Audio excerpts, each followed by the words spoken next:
ഹജ്ജിന് പോകാൻ സൽമാ ബീവിക്ക് വിസ അടിച്ചു കിട്ടുകയാ. അങ്ങനെ കഴിഞ്ഞ കൊല്ലം സൽമാ ബീവി ഹജ്ജിന് പോകയാ. ഹജ്ജിന് പോയ സൽമാ ബീവിക്കുണ്ടായ അനുഭവം മൗദനിയോട് ചോദിക്കണ്ട. പട്ടിക്കാട് ജാമിഅ നൂരിയയിലെ പ്രൊഫസർ ബഹുമാനപ്പെട്ട അലിക്കുട്ടി മുസ്ലിയാറുണ്ട്. എന്റെയും ഉസ്താദാണ് അദ്ദേഹം.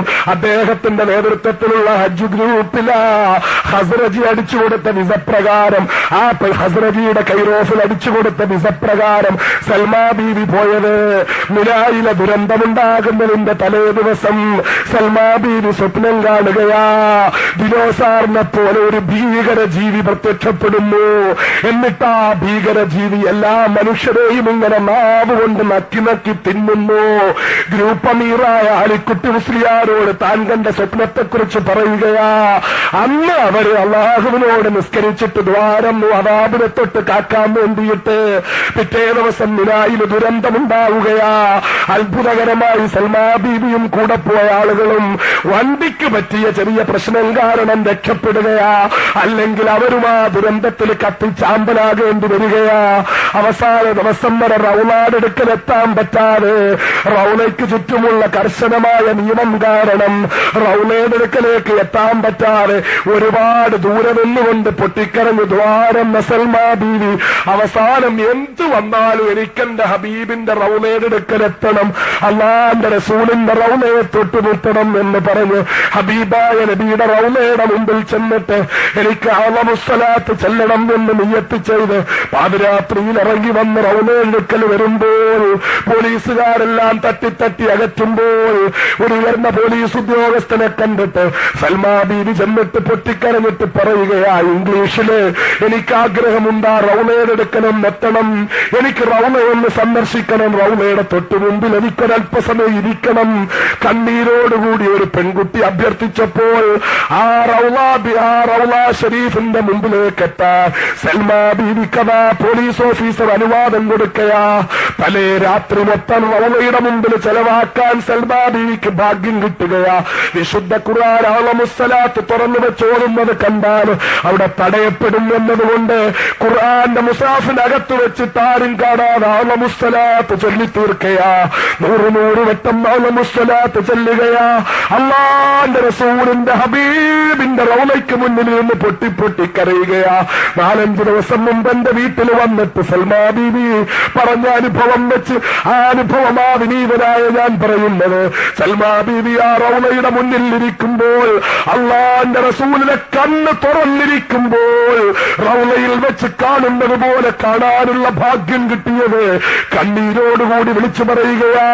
സൽമാ ബീവി ഇത് വേദിയിൽ പറയാൻ മൗദനിയോട് പറഞ്ഞതല്ല, ഉസ്താദേ അല്ലാഹുവിന്റെ റസൂലിനോട് ബന്ധപ്പെടുത്തി എന്റെ കാര്യം ഇങ്ങനെ പലയിടത്തും പറഞ്ഞിട്ട് എന്റെ വീട്ടിലേക്ക് പെണ്ണുങ്ങൾ ഇങ്ങനെ ഒഴുകുകയാ. കണ്ണൂർ, കോഴിക്കോട് ജില്ലകളിൽ നിന്ന്, കാസർഗോഡ് ജില്ലകളിൽ നിന്ന്.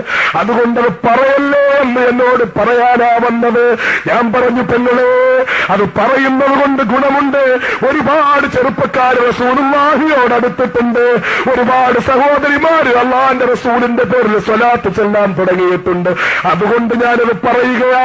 ഞാനത് ഇനിയും പറയുക തന്നെ ചെയ്യും. അതുകൊണ്ട് ഗുണമുണ്ട് എന്ന് ഞാൻ പറഞ്ഞ പെൺകുട്ടിയോട് മനസ്സിലാക്കി കൊടുക്കേണ്ടി വന്നു. അവിടെ റൗള ഷരീഫിന്റെ മുന്നിൽ നിന്ന് പോരുമ്പോൾ, അടുത്ത ദിവസം റൗളയോട് വിട പറയുമ്പോൾ പച്ചക്കുബ്ബ കണ്ണിൽ നിന്ന് കണ്ടു തീരുന്നത് വരെ പൊട്ടിക്കരഞ്ഞുകൊണ്ട് റഹ്മാനെ എനിക്കടുത്ത റമളാനിലെ 30 ദിവസവും ഈ റൗളയ്ക്ക് മുമ്പിൽ ഇരിക്കാൻ ഭാഗ്യം തരണേ എന്ന് ദ്വാരം വിട്ടുവന്ന സൽമാ ബീവി അല്ലാഹുവിന്റെ റസൂലിന്റെ ഇടപെടൽ ഉണ്ടാവുകയാ. സൽമാ ബീവി എത്തിക്കഴിഞ്ഞ് വീണ്ടും ഹസ്രജിയുടെ കത്ത് വരികയാ.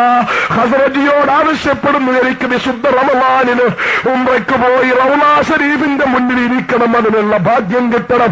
അങ്ങനെ വീണ്ടും ഉംറ വിസ കിട്ടാൻ ഏർപ്പാട് ചെയ്തുകൊണ്ട് ഇതാ സൽമാ ബീവി റമളാൻ 1-ന് 2 ദിവസം മുമ്പ്, മിക്കവാറും നാളെയോ മറ്റന്നാളോ സൽമാ ബീവി വീണ്ടും പോകയാ റസൂലുള്ളാഹിന്റെ മുന്നിലേക്ക്, റൗള ഷരീഫിന്റെ മുന്നിലേക്ക് ഞാൻ ചോദിച്ചു, MBBS അവസാന സെമസ്റ്റർ പൂർത്തിയാക്കണ്ടേ? അള്ളാന്റെ റസൂലിനെ കണ്ട എനിക്കിനി ജീവിതം വേണ്ട, എനിക്കിനി ദുനിയാവ് വേണ്ട. അള്ളാഹുവിന്റെ ഹബീബിനോടുള്ള എന്റെ മനസ്സിന്റെ അടുപ്പം, എന്റെ ഹബീബിനെ കാണാൻ കിട്ടിയ ഭാഗ്യം, ഞാനിനി വീണ്ടും പഠിത്തത്തിലേക്ക് തിരിഞ്ഞാൽ എന്റെ മനസ്സിൽ റസൂലുള്ളാഹിയോടുള്ള സ്നേഹത്തിന്റെ ലഹരി കുറഞ്ഞു പോകുമോ എന്ന് ഞാൻ പേടിക്കുന്നു. ഞാൻ നിർബന്ധിച്ചു പറഞ്ഞു, പാടില്ല, പഠിക്കണം, ഡോക്ടറാകണം. എന്നിട്ട് ഡോക്ടറായ സൽമാ ബീവി മുസ്ലിം സ്ത്രീകളുടെ അടുക്കൽ പോയിട്ട് സ്ത്രീകളെ വീടുകളിൽ വിളിച്ചുകൂട്ടി പ്രസംഗിക്കണം, അവരോട് തന്റെ അനുഭവം പറയണം, റസൂലുള്ളാഹിനെ സ്നേഹിക്കാൻ പറയണം. MBBSകാരിയായ സൽമാ ബീവി പറയുമ്പോൾ അതിന് ഗുണവും ചലനവും സൃഷ്ടിക്കാൻ കഴിയുമെന്ന് ഞാൻ പറഞ്ഞപ്പോൾ, ഇൻഷാ അല്ലാഹ് ഞാൻ മടങ്ങി വരട്ടെ, എന്റെ ആഗ്രഹം ഉസ്താദ് പറഞ്ഞതുപോലെ ഞാനത് പൂർത്തിയാക്കാം ഇൻഷാ അല്ലാഹ് എന്ന് പറഞ്ഞ്, എന്റെ ആഗ്രഹം ഇനി ഒന്നും വേണ്ട എന്നായിരുന്നു. പക്ഷേ നിർബന്ധിച്ച് ഞാൻ പറഞ്ഞപ്പോൾ അത് പൂർത്തിയാക്കാമെന്ന് വാക്ക് തന്നു. ആ പ്രിയപ്പെട്ട പെങ്ങള്, എന്തിനാ ഞാനിത് പറയുന്നത്? ചോറ് വെച്ച് മുടിച്ചു തീർക്കാനുള്ളതല്ല പെങ്ങന്മാരെ നിങ്ങളുടെ ജീവിതം. മക്കളെ ഗർഭിണിയായും പ്രസവിച്ചും വളർത്തിയും മക്കൾക്ക് തുണി കഴുകിക്കൊടുത്തും ചോറ് വെച്ചു കൊടുത്തും നശിപ്പിച്ചു തീർക്കാനുള്ളതല്ല നിങ്ങളുടെ ജീവിതം. നിങ്ങൾ ഭർത്താവിനെ പരിചരിച്ചോ, നിങ്ങൾ മക്കളെ പരിചരിച്ചോ, മക്കൾക്കും ഭർത്താവിനും ഭക്ഷണം വെച്ചു കൊടുത്തു. പക്ഷേ ഇതൊക്കെ നിങ്ങളുടെ ആഖിറത്തിന് വേണ്ടിയുള്ള തയ്യാറെടുപ്പിനോടൊപ്പമായിരിക്കണം. 5 നേരം നിസ്കരിക്കണം, അള്ളാന്റെ റസൂലിന്റെ പേരിൽ സലാത്ത് ചെല്ലണം, അള്ളാന്റെ റസൂലിനെ സ്നേഹിക്കണം. അരകല്ലിലിട്ട് അരച്ചിച്ചുകൊണ്ടിരിക്കുമ്പോഴും അമ്മി കൊണ്ട് അരകല്ലിലിട്ട് അരച്ചുകൊണ്ടിരിക്കുമ്പോഴും നിങ്ങളുടെ ചുണ്ട് സ്വലാത്ത് കൊണ്ട് ചലിച്ചുകൊണ്ടിരിക്കണം. കുഞ്ഞുങ്ങളെ തൊട്ടിലിട്ട് ആട്ടിക്കൊണ്ടിരിക്കുമ്പോഴും നിങ്ങളുടെ ചുണ്ട് സ്വലാത്ത് കൊണ്ട് ചലിച്ചുകൊണ്ടിരിക്കണം. വെള്ളം നിങ്ങൾ പൈപ്പിൽ നിന്ന് ബക്കറ്റിലേക്ക് പാഞ്ഞുകൊണ്ടിരിക്കുമ്പോഴും നിങ്ങളുടെ ചുണ്ട് സ്വലാത്ത് കൊണ്ട് ചലിച്ചുകൊണ്ടിരിക്കണം. അടുപ്പിൽ ആഹാരം വെച്ചിട്ട് പാകം ചെയ്തുകൊണ്ടിരിക്കുമ്പോഴും നിങ്ങളുടെ ചുണ്ട് സ്വലാത്ത് കൊണ്ട് ചലിച്ചുകൊണ്ടിരിക്കണം.